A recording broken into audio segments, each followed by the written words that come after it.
ব্যাংকের ভিতরে যে লুটপাট হয়েছে এটা তো বাংলাদেশ ব্যাংক প্রচার করেনি। 5ই আগস্ট গভর্নমেন্ট যাওয়ার পরে হুট করে এই ব্যাংকগুলিতে টাকা নেই। আসলে আমরা তো সাধারণ ভুক্তভোগী আমানতকারী, আমরা ব্যাংকে বাংলাদেশ অনুমোদিত ব্যাংকে আমরা টাকা রেখেছি।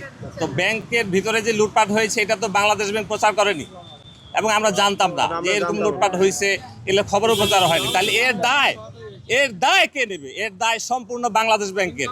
কারণ হলো আমরা তো কোন ব্যাংক ভালো কোন ব্যাংক খারাপ এত খবর তো আর আমার সাধারণ জনগণের জানা সম্ভব না, বা এত জাজমেন্ট করা সম্ভব না। তা আমাদের অডিট রিপোর্ট করেছে, অডিট রিপোর্টও ব্যাংক ভালো পজিটিভ দেখিয়েছে, ব্যাংক ভালো অবস্থানে আছে।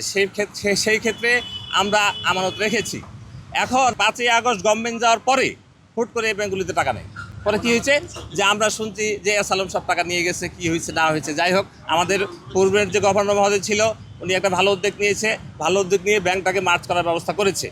কিন্তু এই হেয়ার কাটের কারণেই আজকে আমাদের আমানতকারীদের রাস্তায় নামতে হয়েছে। এই হেয়ার কাটটা, যে এই হেয়ার কাটটা আমাদের করতে চাচ্ছে তারা, সেটা তো আমাদেরকে তারা দিয়েছে। আপনি যদি একজন কাকে খাবার দেন, একটা ফকিরকে ডাকে আনে যদি খাবার দেন, সেই খাবারটা যদি সে খেয়ে ফেলে তাহলে কি আপনি ফেরত চাইতে পারেন? সে দিতে পারবে? এটা একটা সম্পূর্ণ অযৌক্তিক এবং আমাদের দাবি যৌক্তিক দাবি।